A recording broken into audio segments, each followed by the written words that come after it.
Welcome to WEBN Sports Special Edition, a look into the Gembos. I'm Javier Rodriguez. And I'm Jessica Shortrabani. You might not think of Tufts as an athletic powerhouse, but it is one of the most successful Division III programs. The Tufts University Gembos have been dominating their conference called the New England Small College Athletic Conference, also known as NESCAC. Head women's soccer coach Martha Whiting explains exactly what it is that sets Tufts athletics apart. The first word that came to my mind when you said that is drive, and there's this inner desire and drive to be the best at everything they do. And it can be good and bad because it does create pressure, but I think if you can harness that passion in the right way, then I feel like they can be successful in anything. And so they're striving to be great on the athletic field, and they're striving to be great in the classroom, and those two things really seem to go together well here. And I think that's what sets our kids apart. That passion can be seen in both athletics and in academics. Many of the student athletes decide to attend a Division III university because of the promised balance between school and sports. This balance cannot be maintained without the athletic staff's help. Associate Athletic Director and head baseball coach John Casey says it's in a coach's best interest to keep that balance. I don't think you can cut a kid in half. So if you have a player and he's down here worrying about passing the class, he's not going to be a good player.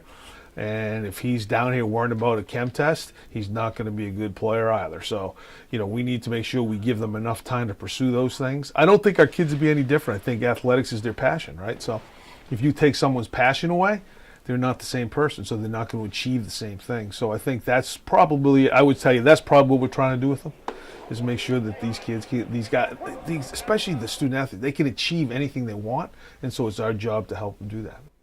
The athletic department is able to acquire these passionate athletes because of the recruiting techniques of the coaching staff. Coach Casey says he looks for one very specific quality in a recruit. You got to fit our culture. I mean, that's really important to us. And so we want, I tell them all the time, when they come up and they visit overnight, we want that. Because I sit down with their host and ask them, what do you think? Do you think he's going to fit in? Or do you like him? Do you don't like him? Why? Whatever. I want to see a kid in this office with his parents to see how he interacts with his parents. Is he respectful to them, or is he like, one of those people who go, I can't believe they're here and all this stuff. So, but, mom and dad are paying a lot of money, so they ought to be part of the process. And then it's just a question of whether we like them. I tell the kids all the time, it's really pretty simple. I only recruit guys I like, right? Because people I don't like, I don't talk to, so I can't really coach you if I don't talk to you. So it's a lot of that, right? I mean, why would you come here if you didn't like me? You gotta stick, it'd be awful. Division III schools are not able to offer athletic scholarships, and that can make recruiting challenging. But head women's basketball coach says that recruiting at Tufts is not as difficult as it used to be. I think Tufts is world-renowned university, so the name is out there, and I think the recruiting piece has gotten easier as the program has been more successful and been on the national stage, and I think that the best recruiting that we do is bringing the student athlete on campus and just hanging out with our team and getting to know them, and seeing how beautiful a campus we have, and knowing the academic piece and the numerous majors that we have. Scholarships, obviously, as you mentioned, Division III. We don't do merit aid, we don't do academic scholarships, so any financial aid is based on need. And then you have the academic aspect. We're trying to find kids that are, 700s on math, 700s in verbal, and with off-the-charts grades and testing, and so that makes it a little bit challenging. But in the end, I think the school just sells itself, and we're, like I said, we're just very fortunate to be at such a great institution where kids want to come and get a great education, but they also want to come and play top-notch sports, and so the combination of the two, I think, really helps us. Freshman soccer player Hannah Eisenhart says, looking back on her recruiting process, she knew Tufts would give her the best of both worlds. So I had one of my friends who played in the same club for me. It was actually a senior on the team last year who graduated. So I heard about Tufts through her, and my mom played at Bowdoin, and so I knew about the NESCACs, and I knew that I wanted a small school with rigorous academics, but also a competitive soccer program. So I started looking, coming to camps, and at the end my tops were Bowdoin, Tufts, and Middlebury. But after visiting and just seeing the team and meeting the coach, I could really tell that Tufts was the place for me. So many of the programs at Tufts are successful, but the softball team accomplished the almost impossible, winning back-to-back-to-back national championships. Our reporter Ross Ketchke sat down with some of the team's players to see how they did it and how they plan to get back on the national stage. A great coach once said, hard work beats talent when talent doesn't work hard. And the ladies of the Tufts University softball team know a thing or two about working hard. There's definitely always this intensity at our practices of being better every day. This year, one of the things we're thinking more about is get as good as we can and prove it, because we know that we're the best and we need to show it. Reina Galbayati is one of just a few seniors in the Jumbos who was on the roster for the team's national championship win in 2015. That was their third straight year taking home the national title. And after a 2-year drought, the players are hungry for more championship hardware. So far they've been working really hard. We've been really pleasantly surprised with how ready they've been for some of the challenges that we've been able to put in front of them in 5 short days. So we'll see. There's a lot of balls yet to bounce, but we're excited. Coach Cheryl Milligan is a Tufts softball alumni. She knows what it takes to earn the title of best team in the country and says this year's squad has found its identity and is ready to make a push for banner number 4.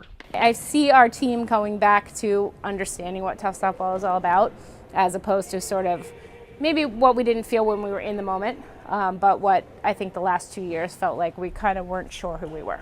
The Jumbos will begin their quest for their 4th national championship on March 17th as they take on the University of Chicago in Claremont, Florida. Reporting in Boston, I'm Ross Ketchke, WEBN Sports. The Jumbos are not only accustomed to national championships and success, they expect it. Our in-studio correspondent Christina Gesford has more on the recent success of all the programs. That's right. Since 2010, the Jumbos have won 15 national championships. The most decorated teams are the softball team and the men's lacrosse team. And as you saw, the women's softball team won 3 championships back to back to back. The men's lacrosse team had back-to-back national titles in 2014 and 2015. The players almost made it a three-peat, but the team lost in the championship last year. This year, the players hope to head back to the NCAAs on the back of junior Danny Murphy, who had 54 goals and 41 assists last season. 28 of those goals came in conference play. Another team with recent national titles is the men's soccer team. The players went all the way in 2014 and in 2016. This past season, the players came up short and lost to Brandeis in NCAA tournament sectional final in double overtime. Now, just because some teams at Tufts haven't won a national championship doesn't mean they're not successful. Take a look at the teams that are currently nationally ranked according to NCAA coaching polls. The women's lacrosse team is ranked 19th in the country. Men's swimming and diving are 9th, while the women are 18th. Men's indoor track and field comes in at 16th, and the women are 11th. And Tufts' co-ed sailing team is ranked 15th in the world. The sailing team is the only Division I athletic program at Tufts. And the golf team hopes to add its sport to the list this year. For the first time in program history, the team has made it to the NESCAC tournament. Head coach George Pendergast and senior captain Aaron Korn spoke about the culture change that propelled this team to top 4 in its conference. It's really that in that tournament, and we had done well in other tournaments, everybody, to take a page from Belichick, did their job. When it's golf, you play 5 players and you throw out 1 score, so 4 scores count. So we have to have 4 individuals at least doing their job, scoring a number in the mid or low 70s every day, both days, and we did that. And we wound up 3rd. End of that season, Taylor and I called a players-only meeting where no coaches were allowed and it was just us. And it was sort of a gut check, and I give Taylor all the credit. He was the one that pretty much called out the people that didn't seem to be as committed, and we really haven't looked back since. I don't know exactly what was said, or maybe I just don't want to incriminate ourselves. But we've stayed close with the people that did end up taking a step back from the team, and from then on, that meeting changed the culture of our team. The spring season is here, which means men's tennis is getting ready to make up for last year's 13-7 record. Joe Jacobs is live at Tufts University, where he sat down with Coach Nick Carey and senior captain Ben Battle. If you're a Division III tennis fan, then you'll want to watch out for the Tufts Jumbos this season, as the men won 5 titles in invitational play this fall in both singles and doubles, and finished last season ranked 16th in the country. This year, Carl Grigger and his squad have their sights set on the NCAA tourney. The 13-7 we can hopefully change into the first year that Tufts makes it to NCAAs, and I mean, we never made it when I was here. Came close, but that's sort of what we're reaching for. Last year's team suffered some close losses to top opponents. This season, the familiar roster should benefit from the added experience they had in 2017. The record, the 13-7, doesn't quite indicate. I mean, we lost 3 or 4 matches, 5-4 to teams who ended up in the top 10, and lost a couple 6-3 to other top 10 teams. And so even though we were young, it was still somewhat of a positive takeaway that, okay, let's see what we can do now this year. Senior captain Ben Battle is excited for one last ride this spring. He looked fondly on his 4 years playing for Tufts tennis. One thing I'll definitely remember for the rest of my life will be the teammates that I was on the court with, especially the guys who were older when I was younger, the juniors and seniors when I first started. I'll never forget how much they helped me through my college experience on and off the court. The Jumbos have some talented seniors in Battle and Zainab Ali, but will need to lean on their underclassmen for those tough doubles groupings. And the men have some time before they head up the road to MIT to take on the Engineers in their season opener, March 10th. Reporting live from the campus of Tufts University, Joe Jacobs, WEBN Sports. Thanks, Joe. When we come back, Ali Reed is live at Tufts to tell us about a 2-sport athlete and his ability to play ball and hit the books.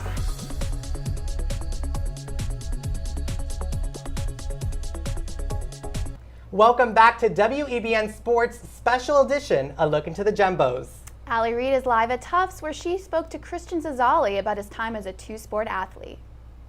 Now, I'm standing across the street from the Tisch Center, where I recently spoke to senior Christian Zazali, who is a student athlete here at the university, who told me what it was like to take on another sport after a devastating heartbreak. My grandfather passed away my freshman year. My freshman year, I really struggled, and it was my first year in my entire life that I wasn't playing different sports year-round. Zazali was used to playing soccer, basketball, and baseball during the year. The jump to only one sport, combining with the death of his grandfather, made his freshman year a tough transition. He says his grandfather had a huge impact on his baseball career.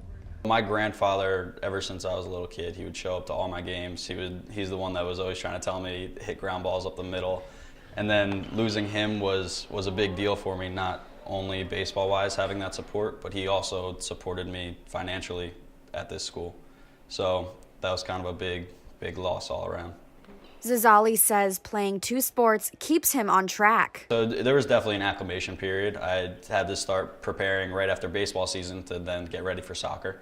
So as soon as our baseball season ended, I'd take about 2 weeks off and then start training for soccer. And then academically, I would say it's probably the most challenging because now I have to work around 2 separate sports schedules to schedule classes. So it's funny, a lot of people ask me like, how do you manage to do both? And my response is pretty much the same every single time. I say it keeps me out of trouble. But truthfully, I don't know what else I would do without playing both sports, because it really does keep me in sync, keeps me on a routine, and keeps me doing the right things. Now, Zazali is getting ready for the university's baseball season, which starts mid-March. Reporting live at Tufts, Ali Reed. Now back to you guys. Thanks, Ali. The baseball team has had its share of tough times, whether it was a close loss or an injury. But the biggest challenge these Jumbos have faced was a diagnosis of one of their pitchers. Reporter Rob Way sat down with Kevin Galasso about his difficult journey. Kevin Galasso was heading back to the mound. It's a place he wasn't sure he'd see again after life threw him a curveball. In November of my sophomore year, I actually got diagnosed with Hodgkin's lymphoma. So I took the entire next spring off. We did about 7 months of chemo. During that time, his love of baseball gave him hope. It was my motivator for getting back and getting healthy again. You know, a lot of times during chemo, it's very, not depressing, but it's very demotivating. It's hard on your body. You feel pretty down every day. Your body's getting beat up. The goal was I want to be back on the baseball field, and that's kind of what helped me push me through those days of chemo and getting through it all. It helped that his teammates didn't give up either. They were great. They were awesome. I'm actually from New Jersey, so there was a couple times where the team drove down just to visit me for the day, it was really awesome. It's really a family, this team. Their coach, John Casey, even made the trip. We had 12 guys in a van driving New Jersey down and back, and we saw how he was fighting, and and you could just see him getting stronger and better. But it was like that last step, right, was getting him back, because that's where he wanted to get. And he wanted to get to the pitching mound. Last year was Kevin's first season back. His ERA was under 2, and he averaged about 6 strikeouts per 9 innings. It was everything you could hope for. It's just having the ability to play again it's a great feeling. Kind of reminds you, like, no matter what happens, like, you can always still get back at it. When someone achieves something that you really care about and they get out there, you just smile, right? Because they got what they want, and you saw how hard they worked for it and got there. Kevin's hard work didn't just inspire his coach. He really inspired all of us to give everything we have. In our freshman year, our one word that we had was grit, and Kevin really exemplifies that. He's a great part of the team and a great leader for everyone else. The team is happy to have Kevin back, but it wasn't an easy transition. It was kind of tough, like, taking that time off from the mound and then trying to get back there mentally. But it felt good, and I'm really excited for this season. The team's first game will be on March 16th against Castleton in Virginia. Reporting from Medford for WEBN Sports, I'm Rob Way. Coaches have to schedule practices around the players' busy schedules, and it can be one of the hardest parts of their jobs. The men's tennis assistant coach, Nick Carey, says his athletes work better with a structured schedule. It's mostly on them. Just organization we try and improve on that year after year. They can just use that as something to build their schedule around because they're so used to it in the fall and spring, and they still do very well in their classes. So it's more of a stable schedule driver than anything else. As if the busy practice and class schedules weren't enough, athletes and coaches also need to work around the winter weather. I mean, if it's a really sunny day and we can get into the cages outside or onto the field outside, then that's great. But for the most part, we have our practice plan, we stick to it, and then if we get an email that we're supposed to be somewhere at a certain time, we're there. Our players train on their own in the springtime, and they will definitely hit up whether it's the Gantry Center or the cage or squash courts. They do tend to use the indoor facilities a lot more in the springtime than they do in the fall. Up next, see how the teams bond together. Check out the new athletic building for practices. Welcome back to WEBN Sports Special Edition, a look into the Jumbos. The NESCAC is a very competitive conference, and it can be tough to find good competition for non-conference games.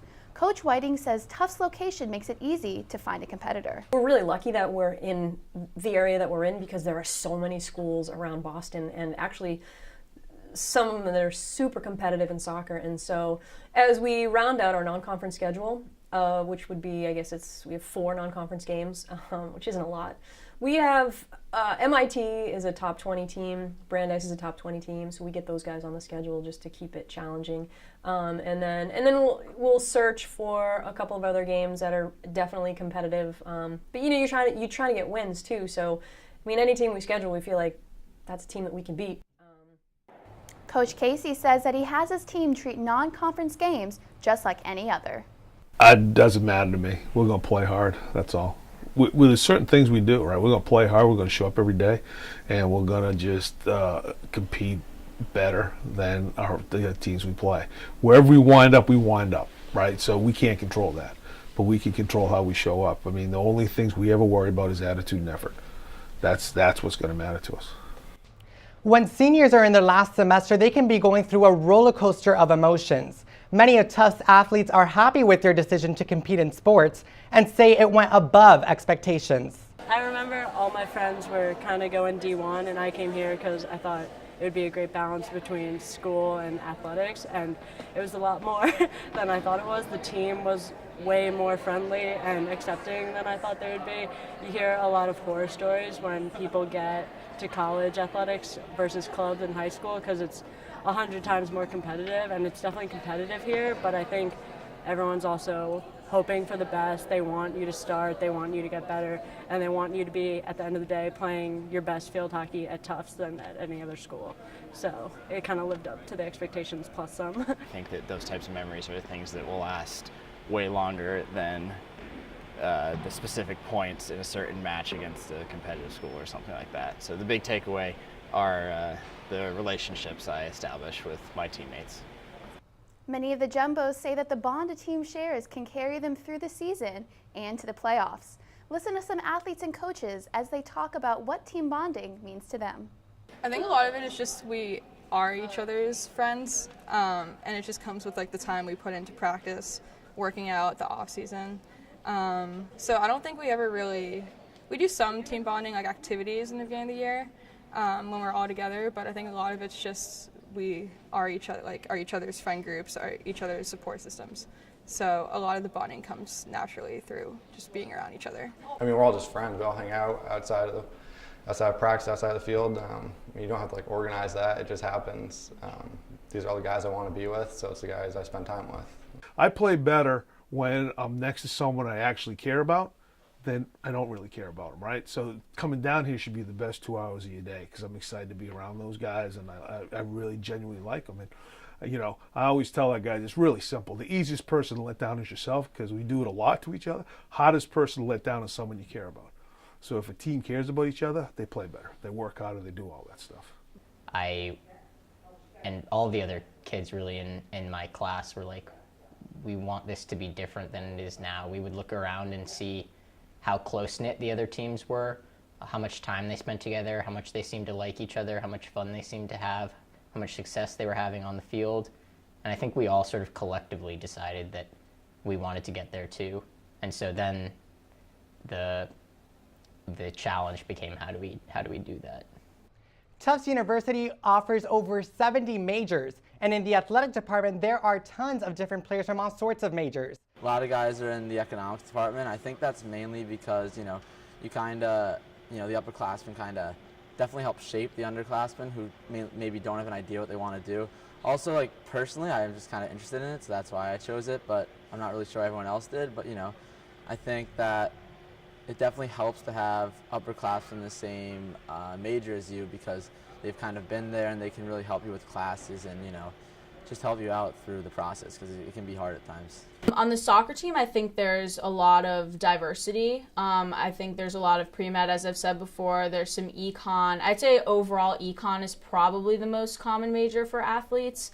That being said, there are a lot of other, I know history majors, I know English majors, and I think that's one of the reasons is because Tufts offers so many different possibilities that people are able to branch out. That being said, I think your point is very valid about how seeing upperclassmen on your team doing something and them talking to you about how a certain subject is interesting could influence you to therefore major in what they're majoring in. But overall, I would say that we have a very diverse options, and because of that, there is a good amount of diversity. The women's field hockey team is looking to return to the NCAA championship game this season. But in order to do that, the players need to increase their team chemistry.